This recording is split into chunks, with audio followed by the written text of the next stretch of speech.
IVM.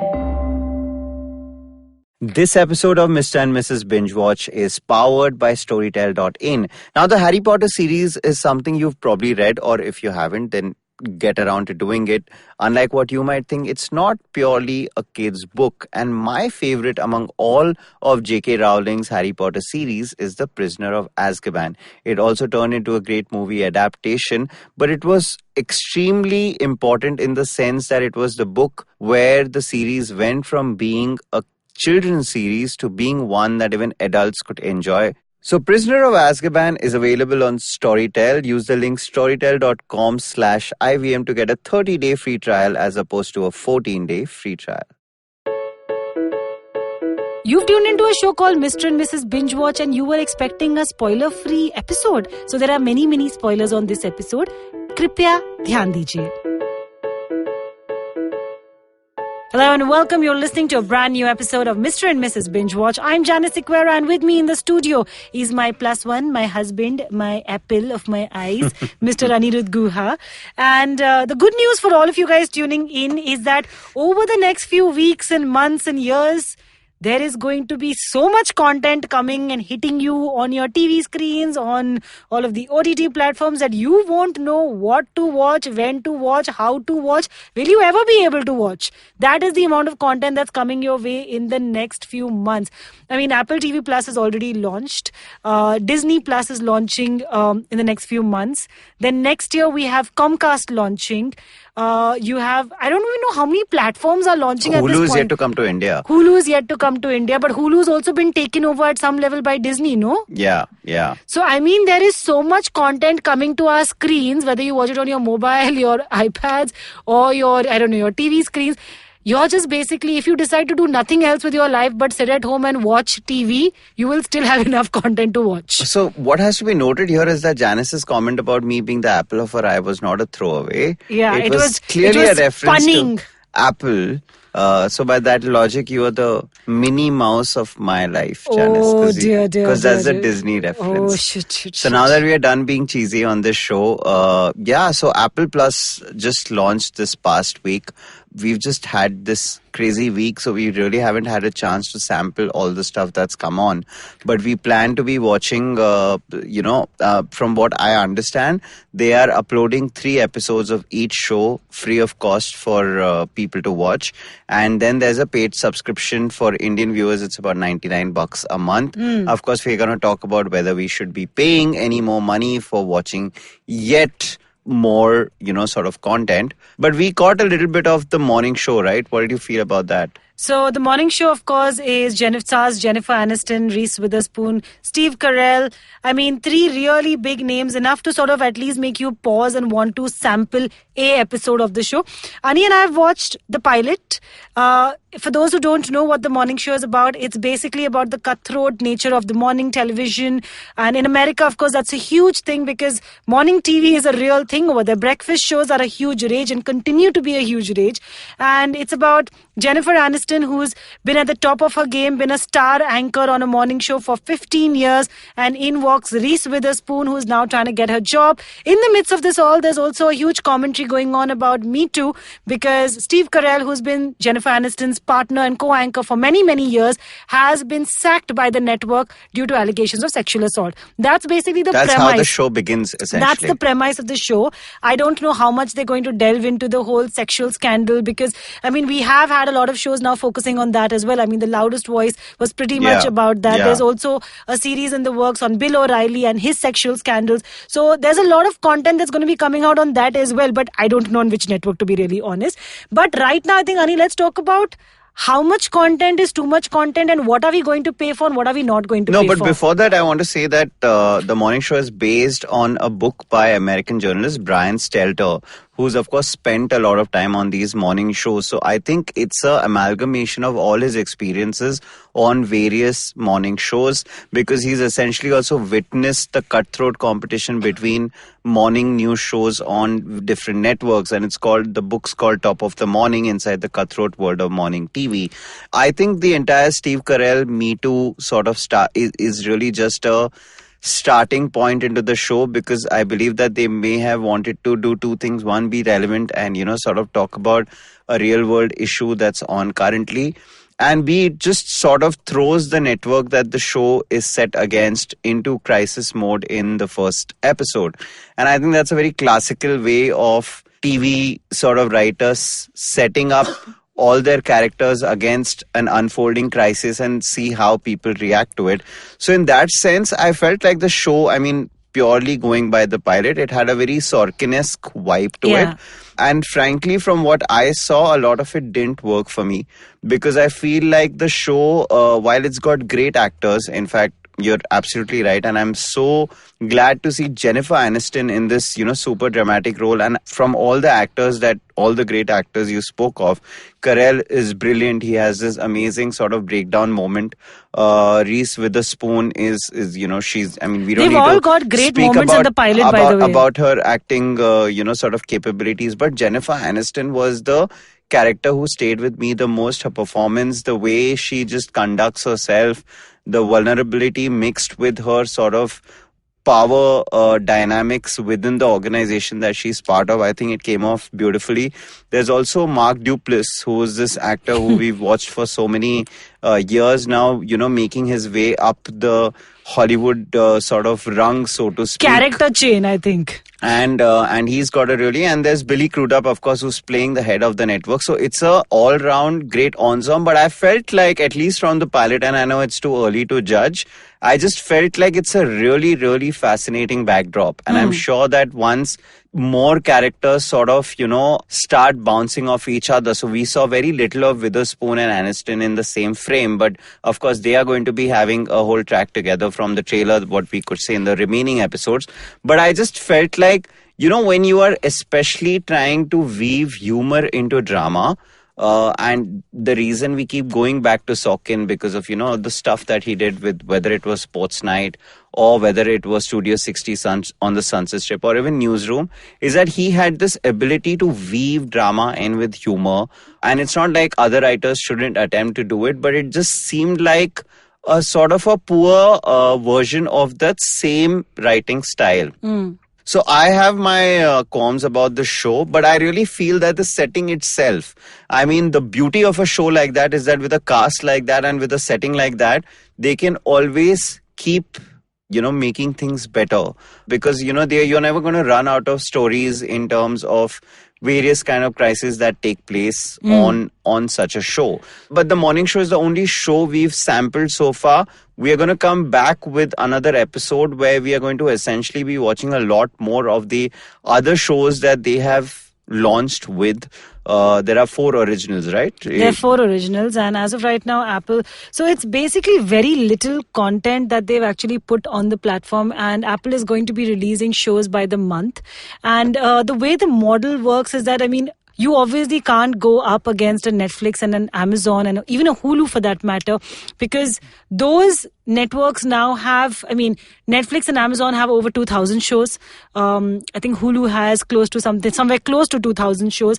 So Apple is doing something different. What they're doing is that now when you buy a new iPhone, when you buy a new iPad, or you buy a new Apple device, chances are you're going to get an Apple TV Plus subscription for free. So they're trying to basically combine they're basically giving you free content on the device. It's what Amazon It's not also very did. different. Yeah, you're right. It's what Amazon That's also what I was done, going to right? say. It's like if you have an Amazon Prime account, then you can also enjoy Amazon Prime content. Which I think is really smart, because there are millions, possibly even billion people who use an Apple product in some capacity or the other. So if you buy an Apple product and you're getting a free subscription, it's win-win for both the company and for the consumer. I'll come back to what you were saying earlier, is that there really is an explosion of content, right? And how much content is too much content.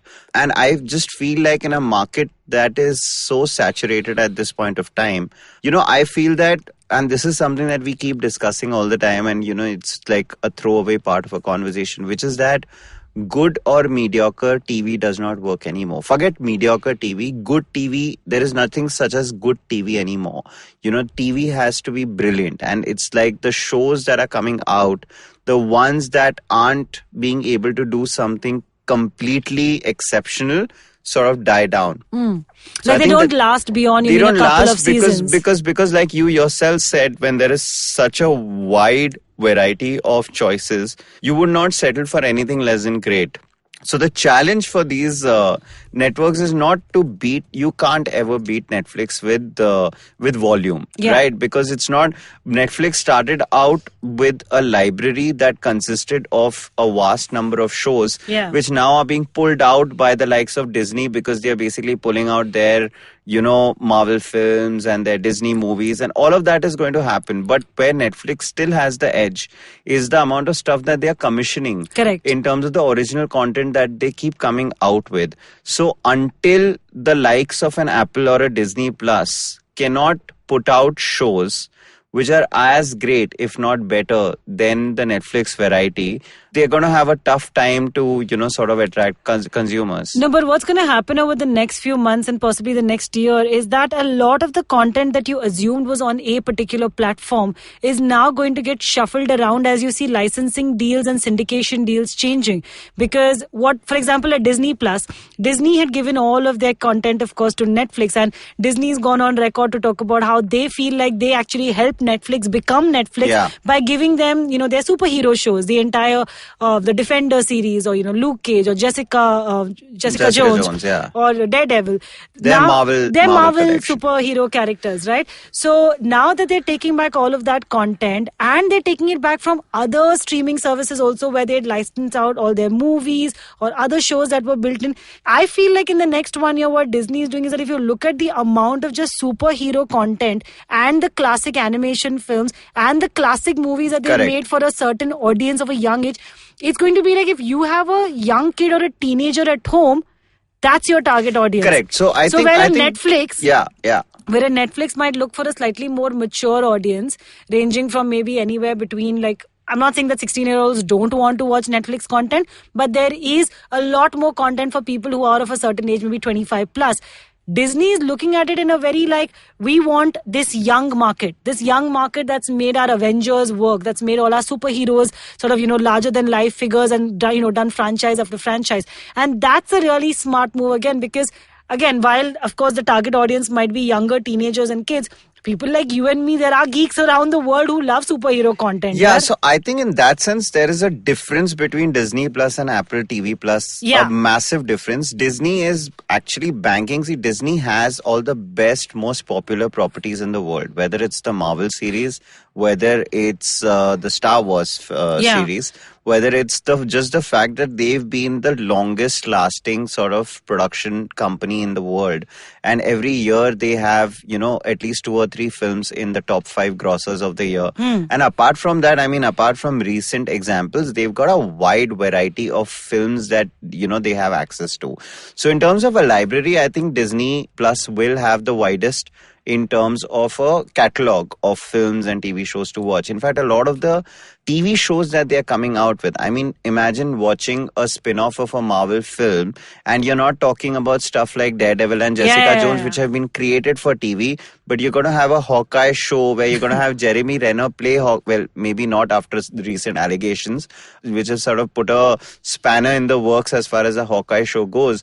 But if all things go to plan, whether it's WandaVision or whether it's the Falcon and the Winter Soldier, you're going to have the Loki show. So you're going to have Tom Hiddleston actually playing Loki in a spin-off that's going to arrive on Disney Plus. But my only deal there is that these event films and TV shows are going to be few and far between. So what you're going to get on a Disney Plus platform is that you're going to get that event show which is going to come 3 or 4 times a year, just how their Marvel films are coming out. And you're going to be able to watch all the Marvel films first on TV. But I'm saying that I don't know if that is enough. So from a TV viewing point of view, you are right. Those who want to watch comfort viewing or want to go back and watch a film, or are into sort of binge watching, say, the entire Star Wars series, in terms of a library or a catalog of films and TV shows, even though Disney Plus might have an edge over Netflix, I still feel that Netflix would have the edge purely in the fact that the original content coming out of Netflix is always going to be higher than the other networks. So I feel that where they need to all get their game up And Disney Plus hence has an advantage over, say, an Apple TV Plus or an Amazon because of their library. No, see, but the thing I'm trying to make you understand here is that the business models are all very placed differently, and in the sense that the pricing comes into play, right? They're not saying dump Netflix and pick us up. Neither Apple nor Disney nor Hulu nor Comcast They can't do nor that HBO, because none of them are saying dump Netflix and because Amazon and pick us. it's not like an iPhone won't have a Netflix app on it. Correct. So my point is that right? It's not like iOS can take the Netflix app because they'll suffer. What they're saying is that, listen, you're already spending, because Netflix is arguably the most expensive OTT platform in the world. I mean, a subscription for Netflix is not cheap on a month-to-month basis. We pay about 923 rupees a month. Think 4 people share it. How many? Four screens. But I'm saying I'm just 2 saying, screens actually. To finish that point, what I'm trying to say is that Disney is pricing itself as the cheapest right now. So they're just saying if you're already spending X amount of money... It's free in India. It's just going to air on Hotstar. Correct, but I'm talking about the international model for the US audiences in particular. They're just saying you're already paying this much for Netflix, for Amazon, for whatever else you're subscribed to. Add a little bit more and just take this on. It's not a big spend. That's for any new streaming service. And Apple TV is almost going to now start giving it to you for free, just like Amazon Prime. So technically their entire agenda is very simple, that now other content companies, they've realized, like for Apple, for example, they've talked about why have they gotten into the content business, because they've realized that sales from products is actually on an all-time low. Yeah. So now the next big pie that they want is the content pie. Yeah. So, no, I mean, more the merrier. Yeah. Of course, for somebody like me who's in the business of content creation, I mean, the more the number of streaming services, yes, it's the better it is. I mean, I think universally we're just talking about even with the number of... But from an audience point of view, my question to you is that, see, it's like this, right? The morning show came out, we got excited, great cast, it's on Apple. Oh, let's download the Apple TV app and watch it. But I'm saying that we could have lived in a world without watching it, right? Because it's not like we are at a shortage of... I mean, 5 years ago, if this launch would have happened, it would have been huge. Yeah. We'd have dropped things and watched it because it would have been like, you've got like this great cast and they are coming onto your TV screens to tell you this great story that you probably wouldn't see anywhere else. I think right now, it's not enough to drop these shows, however good or bad they might be. What you really need is content that's good enough for make you, to pull you away from a Mindhunter, for example. Sure. To distract you away from a Succession, to essentially get you in.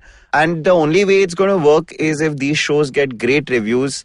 And you've got people out there actively encouraging people to go out there and watch those shows. I completely agree with you, but I also do feel like there is a percentage of the audience. While I feel like audiences like you and me who are now evolved to a point where we know the difference between good, mediocre and exceptional content, while we are looking for those, exceptional pieces of content on different platforms to bring us in. I do believe that a large part of the audience that is still discovering the world of content is also okay with slightly mediocre, goodish content. But for them, it's even more difficult to weave them in. Correct. Because if you think about it, to that person who doesn't really care much about the quality of the content, it's a harder sell, right? Because see, Netflix is no more a brand. Netflix is like Nike, yeah. Right? It's like when you... It's a verb now. Netflix it's a and verb. chill, yeah. You are Netflixing, so you might actually be watching something on Amazon, but you say, bro, on this weekend, I'm just going to Netflix. Yeah. Because Netflix has now become a part of your daily lifestyle, so you are never going to stop Netflixing by that logic. So it's not really an unfair competition in any case. You are not taking viewers away from one platform and putting them on the other. The best you can do is say that watch that, but also watch this. Yeah. So my point is that unless that also watch this part of it is brilliant, I don't know how many people are going to make the effort to watch something else. I'm just saying that just purely looking at the morning show, and even though I know we were a little underwhelmed by the pilot, purely because of the faces that are leading this show, chances are even someone like me who is now used to watching exceptional content will just pretty much watch the entire season, just because for me, I do, unless of course it completely shits the bed. Yeah, unless the second episode is so crap that my point is if the morning show had landed on Netflix, we would have still watched it. Of course, we would have been like, of course, sab kuch chhod ke dekhenge. Which is why it is a great time to be a content creator, because whether you're an actor, a writer, a director, you have, there is more demand than there is supply. Actually, there's more supply, but the demand is as ever growing as ever. Yeah. So you are going to have these platforms who are constantly wanting to watch more, get more content. But talking about purely Apple TV Plus in India, it's $99 a month, which frankly is not a lot at all. There are 5 shows on already, which are their originals. I'm assuming that just like Disney Plus, they also have a library Correct. of other movies that they would have bought or TV shows that they would have bought, older stuff that you can see. And I don't know at this point whether it's going to be worth it or not. But frankly, if you're paying $900 to watch Netflix, you wouldn't mind paying $99 to watch Apple TV. However, Janice and me are going to take the bullet, obviously. Currently, there are 3 episodes out of each show. We're going to sample those 3 episodes out. And if we feel like we want to watch the rest of the season of those 4 shows, we will obviously buy the subscription. At least, I think हम लोग वैसे भी खरीद रहे हैं, at least guys. for the morning show, we are going to do it. And maybe in a couple of weeks, we're going to be back with a review of all the Apple TV content, and then y'all can make a call on whether it's really worth spending that $99. And on Chalo, acha hai, content. There's lots of content. Good thing for me and Anirudh. I mean, it gives us more content to talk about every week. I think now जब भी वो CTC में आता था ना कि तुम्हारा conveyance है और तुम्हारा ये entertainment fees है और तुमको मतलब ये health मिल रहा है, अभी उसमें ऐसा OTT subscription streaming services का भी एक अगर component मिलेगा तो मतलब there are more chances of and then companies will being brag about it that see we buy Netflix subscription for share bills of all the subscriptions that you bought and take a refund. Your mental health is important to us. Your relaxation and downtime is important to us. Yeah. So good time to be a consumer. A lot of new content coming in, but at the same time, there's also already existing shows that we still need to talk about. And on the other side, Janice and I will be talking about one such show.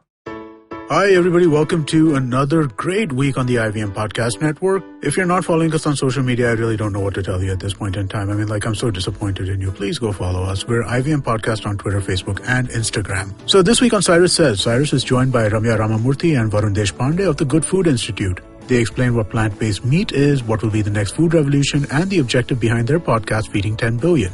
That's not all you're going to see of Ramya this week. Ramya is also on the Paperback Podcast with Rachita and Satyajit. She discusses her book Rebuild and points out how brands have tackled situation of crisis. Guys, we have some really exciting news this week too. Our show, Advertising is Dead, has reached 50 episodes. This special occasion was marked with a live recording at the Glitch office. We had some really great guests for this episode as well. Rohan Joshi, the comedian, was there, as was actor, social media influencer, and co-host of Agla Station Adulthood, Ritasha Rathore. The episode drops on Tuesday, November 5th. Make sure you check it out.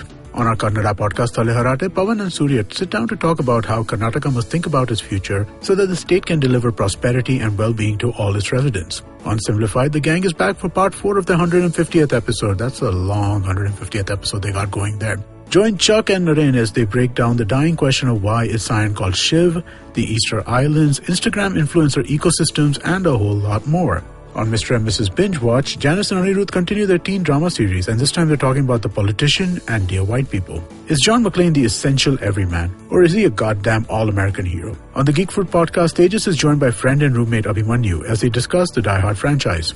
And with that, let's get you on with your show. Welcome back. You're still listening to Mr. and Mrs. Binge-Watch. And today, Anirudh and I are going to talk about our favorite genre. I mean, if you've been listening to Mr. and Mrs. Binge-Watch over the last, how many weeks now, Darius? Darius, hi, our producer. 20 weeks? 23. 23 weeks. Whoa, 23 weeks. You know that Anirudh and I are huge fans of true crime. I mean, we loved Making a Murderer. We loved The Jinx. We loved the O.J. Simpson story. We love true crime stories, no? Yeah. So we've done a couple of true crime episodes. Like she said, like Janice fumbled through that introduction. We did. Thanks. Sweet. We did one on true crime documentaries, which was an episode on Making a Murderer and The Jinx, the life and deaths of Robert Durst.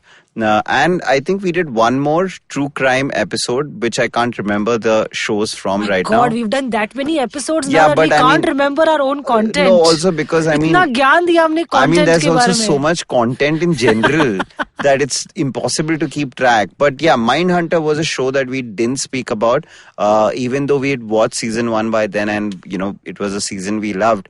But it just made sense to wait for the new season to come out and then sort of speak about it with a refreshed perspective on the show. So season 1, for the uninitiated, it was based on this book called Mindhunter inside the FBI's elite serial crime unit, which is written by Johnny Douglas and Mark Olshaker. And the show is essentially about two FBI agents, Holden Ford, which is played by Jonathan Groff, and Bill Tench, which is played by Holt McCallany, who, along with psychologist Wendy Carr, played by Anna Tov, basically start this new behavioral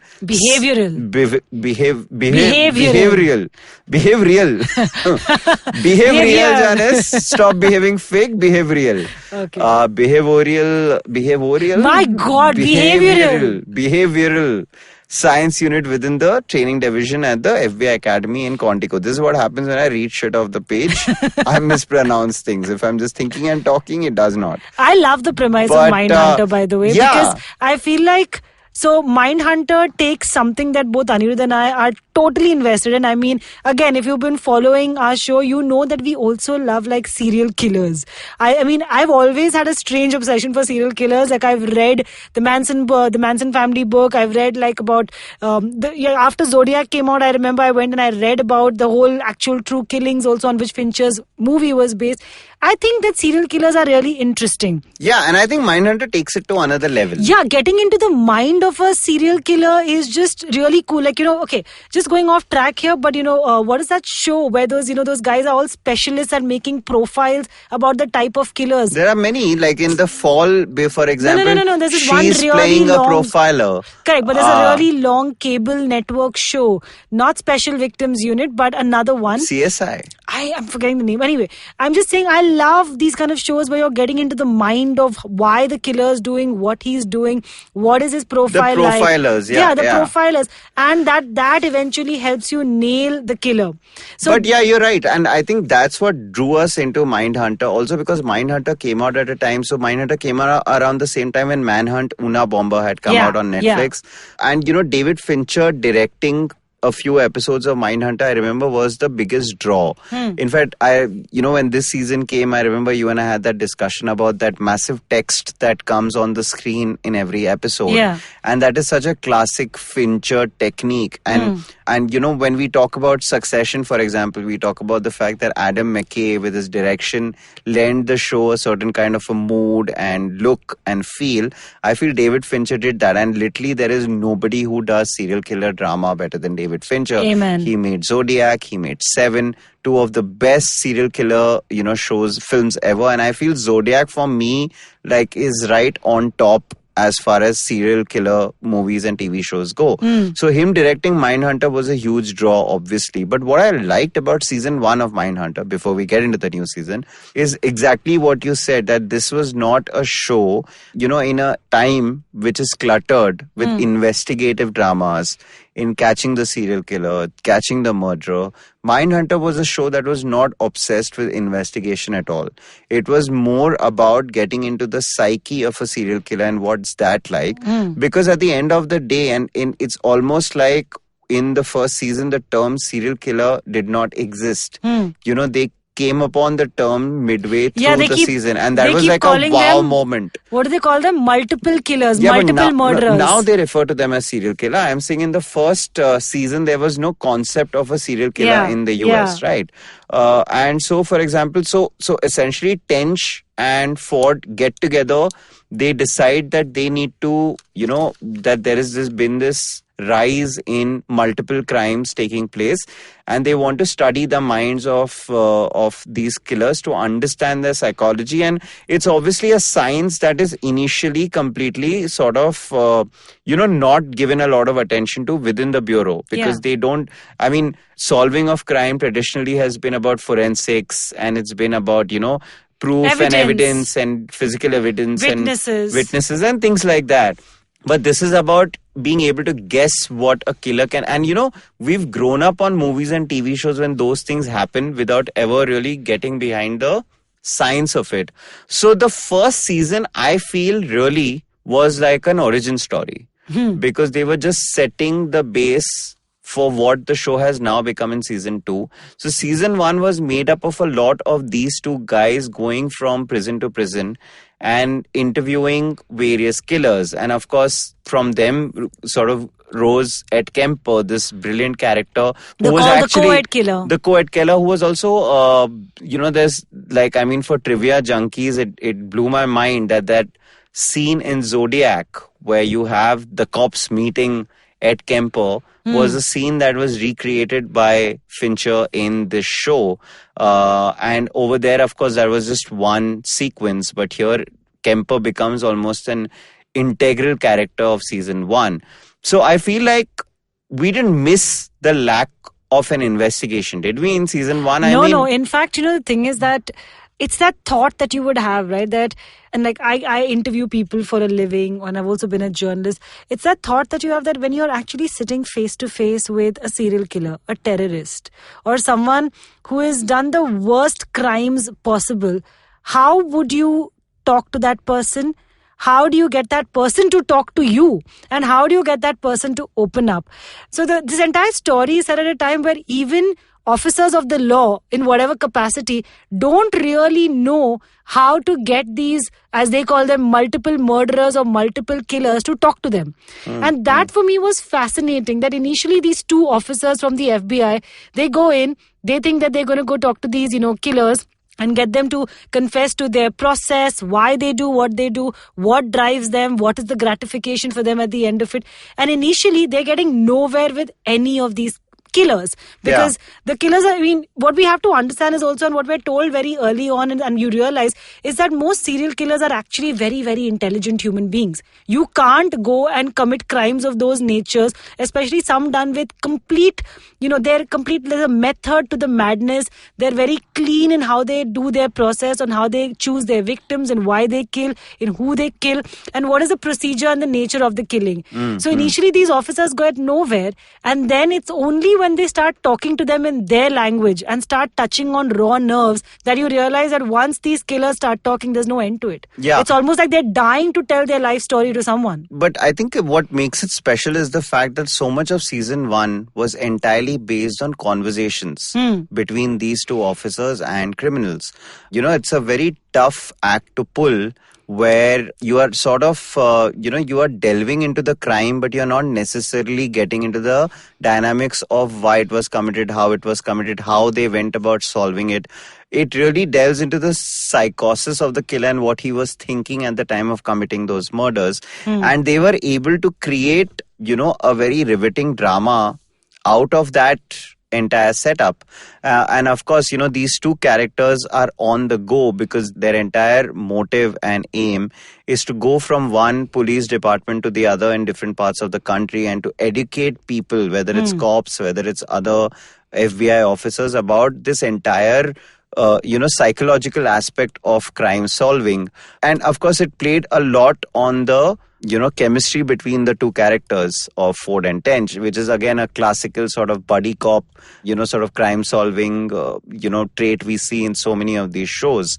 Where season 2 takes the next step, and I like that about the show, because now it's almost emerging like it's one continuous story, is that if the season 1 of Mindhunter was act 1, where they were essentially establishing the fact that the psychology behind the crime is as important as the crime itself, season 2 shows these characters finally applying all that knowledge that they gained in season 1 into investigating certain crimes. Correct. So in season 2, we actually see them now creating profiles.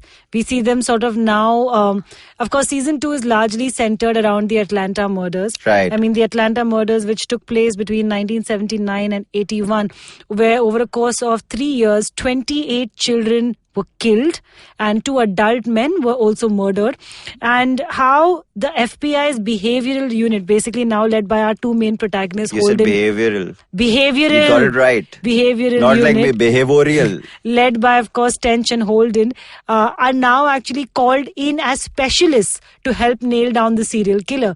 So, for me, again, this is also interesting that, like you were saying, Act 1 was sort of understanding how this unit got set up, what this unit could do, what conversations with killers like Ed Kemper. By the way, Ed Kemper, just side note, Ed Kemper's scene in that finale of season 1 of Mindhunter. Oof. Yeah, goosebumps. Goosebumps. I mean, even when we were watching a recap before starting season 2, that scene gives me the heebie-jeebies still. Funnily, this is a show where a recap is extremely essential, or at least I felt so. Because apart from those scenes of them interviewing criminals, I remembered very little about their own personal lives. And watching the recap is important because it, sort of, for example, Tench's relationship with his son, which becomes such an integral part of season 2. Or the fact that, Holden had this complete breakdown at the end of season 1 are very important elements. Yeah, and just to complete my point about how Act 1 was setting up the entire behavioral unit, and now Act 2, these officers, I mean, I love the fact that now they're finally being able to contribute. Because you rightly put it was like origin story set up kar diya. Now let's see how these superpowers that they have developed in season 1, how you can use it over multiple seasons for multiple killers. Because already they've set up one killer over here. I can't wait to see all the various serial killers. They sort of help, who they help profile, they get into their minds of. But of course, we'll talk about that a little bit more on the other side of this break. How many times have you caught yourself Googling stuff on health and wondering if it's the right information? How many times have you heard different health experts give opposing views, which has only left you confused? There are rising cases of cancer, heart, diabetes, stress, and autoimmune diseases. Meet the patients and the experts who paved the path of true healing. Join me, Rachna Chachi, cancer nutrition coach and nutritional therapist on Heal and Hearty. I take you through my own journey of recovery from an incurable disease and the journey of so many others who healed only via nutrition and holistic healing. Find the answers you seek for what's good for your health and what's good for your soul. You can listen to us on the IVM Podcast app or ivmpodcast.com. Don't forget your date with good health.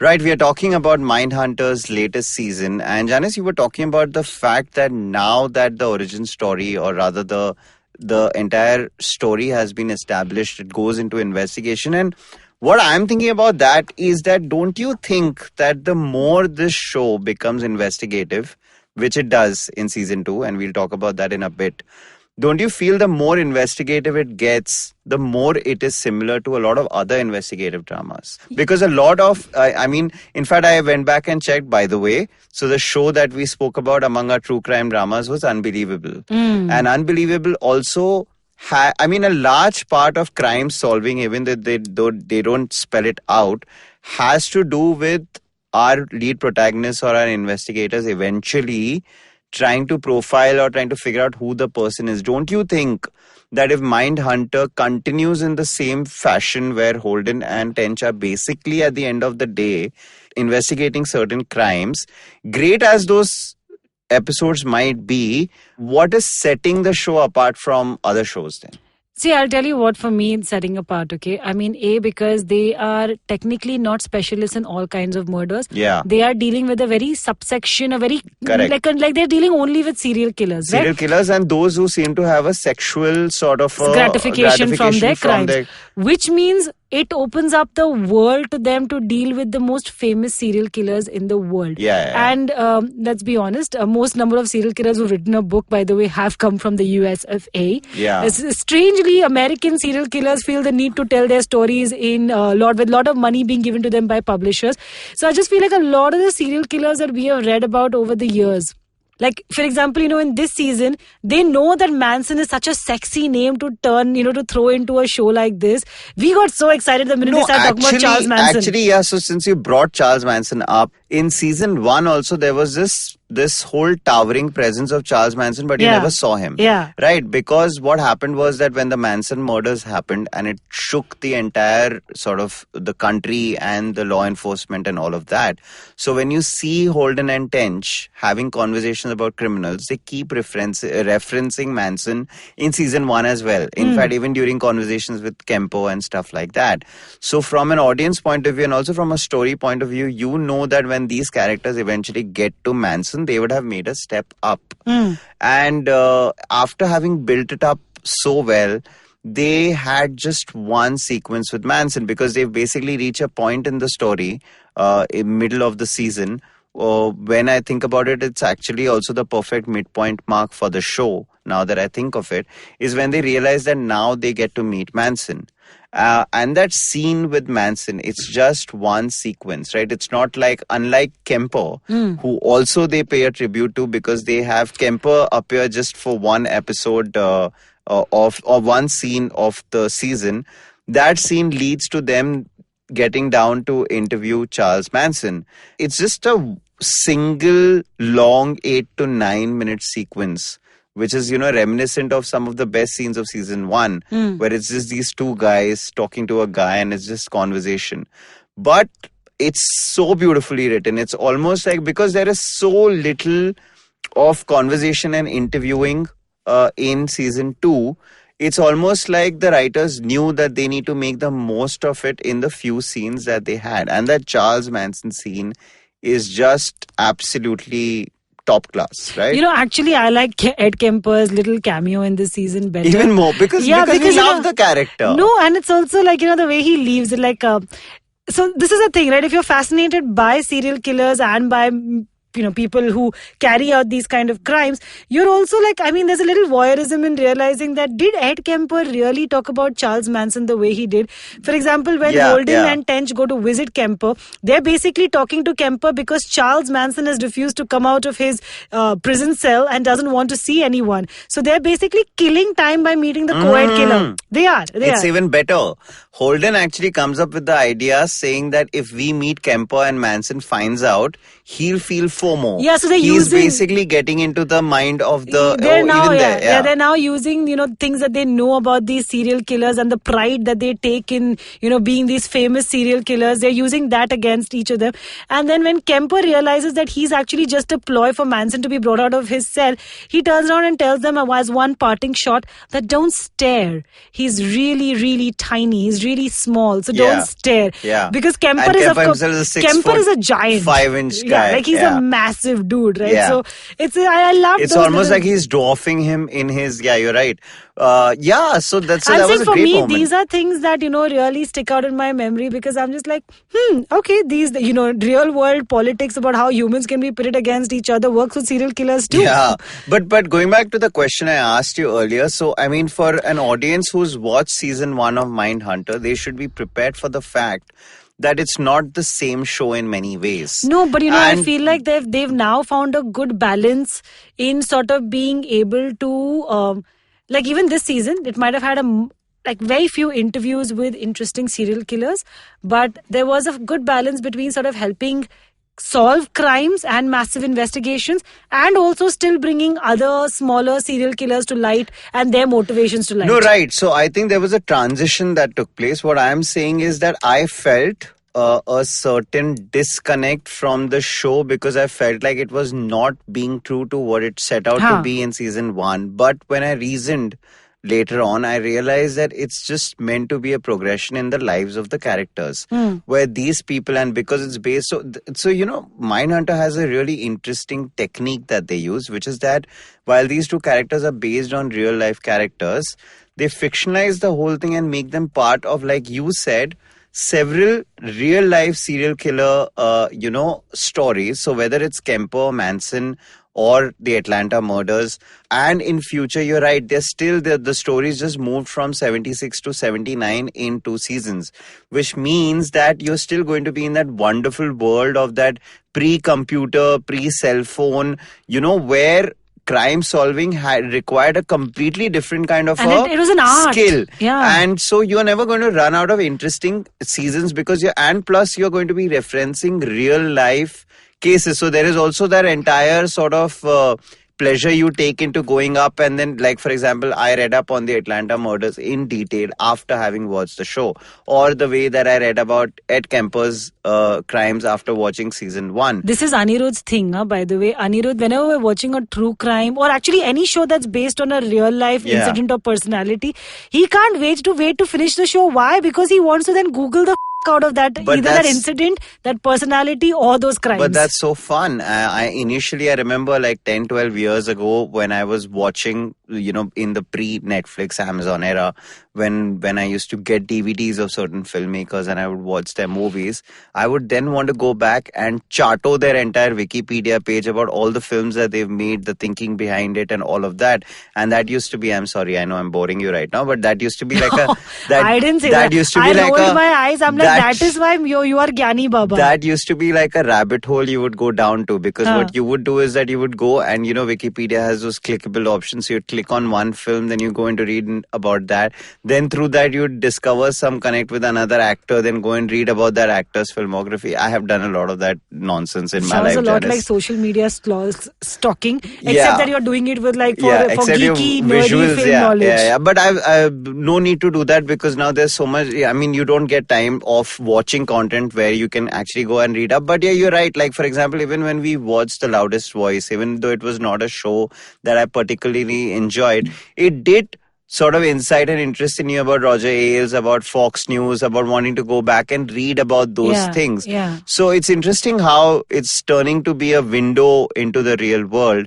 But I think that Mindhunter has a couple of things that are really, really working in its favor this season, which is that, it's just become such a great investigative drama. So all that brilliant setup of season 1, of all the information that these two guys have accumulated over a period of time, now they are beginning to practice that in the real world. Yep. And of course, that happens in the latter half of the season, which means that in season 3, so it's almost like their lives are progressing. In season 3, I'm sure that they will be thrown into a case right at the outset.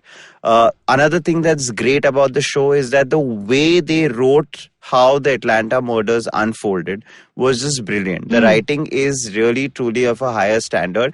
And also because of Fincher's treatments, even though he's not directing all the episodes, he set the tone. He's able to create that dark sort of a, setting which always keeps you on the edge of your seats. So it's almost like a thriller, horror kind of a thing happening, because often you've got your heart in your mouth. My only little quibble from the season is the fact that as a result of it turning into an investigative drama, a character like Wendy Carr suffered. Yeah, she has absolutely, beyond the entire lesbian track. And that's sad, because in season 1, it was like a 3 protagonist show. Even though Holden was the most important, Tench was second and Carr was third, Carr was still an extremely important part of the ensemble. Because she's the psychology, she's a psychology expert. And I understand the show is also trying to stay true to reality, which is that in those days, there used to not be too many female cops going out into the field. In fact, if you notice, entire police departments, entire, federal bureau officers' makeup is entirely men. Male, so it's not like they are taking a misogynistic take or anything of that. So they're just staying true to reality. But what happened as a result was that they got into the investigative part of it so heavily in the second half that they completely switched away from what Wendy was doing in her workspace. Even if they had continued showing that Wendy is continuing her research into psychology, even though they showed a little bit of that, the major track for her was that relationship she was having with another woman. Which is sort of a letdown, because honestly, it's sad because it's such a great Bill character. Tench's home drama, very interesting, because there also they found a way to use crime, to use psychology, and to use all the elements of the show that make it work in his family and it's drama. Dark as But to wrap it up, I feel like Mindhunter again is one of those shows now that I feel like has set its tone. We know what to expect. We know that the writing is of a certain nature. We know that with Fincher's involvement, the show will always have a certain mood and class that we love. And I just feel like there's so many more serial killer stories to unfold over the next few years, the next few seasons. Like, for example, the serial killer that they've already set up for the next season, the BTK. The BTK killer. Creepy. BTK, which is a abbreviation for blind torture kill. Oh my God, the 2 or 3 scenes that they've shown him at work and showing his sexual motivations and his cross-dressing and his use of the mask. Oh my God, already creepy as But here's the thing, right? The only downside to having real life stories is that their outcome. In a lot of cases, what happens, and I read this when I was reading about the show later, they'll probably not... I thought while watching the show that they were setting up season 3, but the BTK killer wasn't nabbed. He wasn't caught. I read about it after I saw the entire I didn't season. know that, But Anirudh. it doesn't matter. It's not a spoiler because you watched the show. What I'm trying to say is that in season 3, in fact, what critics are loving about having shown the BTK killer is the fact that this guy existed at a time when technology wasn't great. These guys were distracted going after the Atlanta murders, and he went completely unnabbed and he was caught sometime like maybe in the last decade or like in the last 10-15 years. The point I'm trying to make is that there are always going to be instances like the BTK killer, like for example in the next season, whichever investigation they are going after, either you already know what the outcome is, and then it's like you're not really playing on surprise. But what's most important about the show is the fact that the outcome is not important. I like the fact that the guy who was eventually captured for the Atlanta murders was not tried for the murders of the kids at all. It's never a 100% win. No, it's an unsolved case. When you think about it, the case went down as an unsolved case. So you have two instances in the same season of the BTK killer and the Atlanta murders, both of which, if you think about it in the books of the FBI, are failures. But it's still they are still able to turn them into such riveting sort of pieces of entertainment. And I think that's what is really Mindhunter's biggest USP, is that while they are mining real life stories, they are able to, while being predictable, still, stay riveting and entertaining and interesting. So that was Anirudh and me talking about 2 delicious seasons of Mindhunter. They're up on Netflix for you to watch. Go sample the show. Go get into the mind of a serial killer. And if you like true crime drama like we do, trust me, you're not going to be disappointed. So go, watch. And if you like this podcast, don't forget to check out other interesting podcasts on the IVM network. You can listen to us on the IVM Podcast app or on ivmpodcast.com. Follow us on our social media handles. We are at IVM Podcast on Twitter and Instagram. I'm at Janisek85 on Twitter and Instagram. And Anirudh is at Aniguha on Twitter and Instagram. See you next week with lots more binge-watchable material. Ta-ta.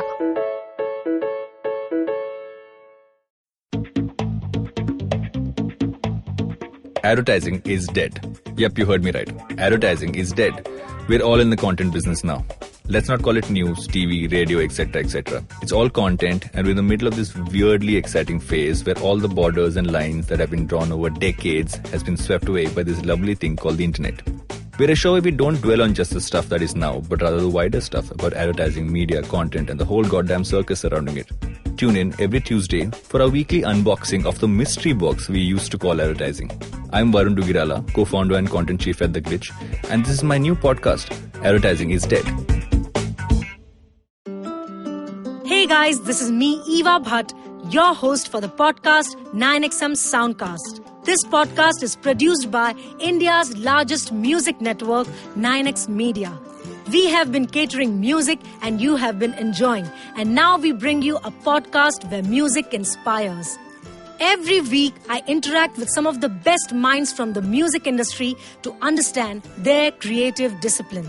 Every new episode will feature artists who will share inspiring notes from their journey, some valuable tips for budding artists. So do subscribe to the podcast where music inspires. Enjoy a brand new episode of 9XM Soundcast every Tuesday on IVM Podcast app or website or wherever you get your podcast from.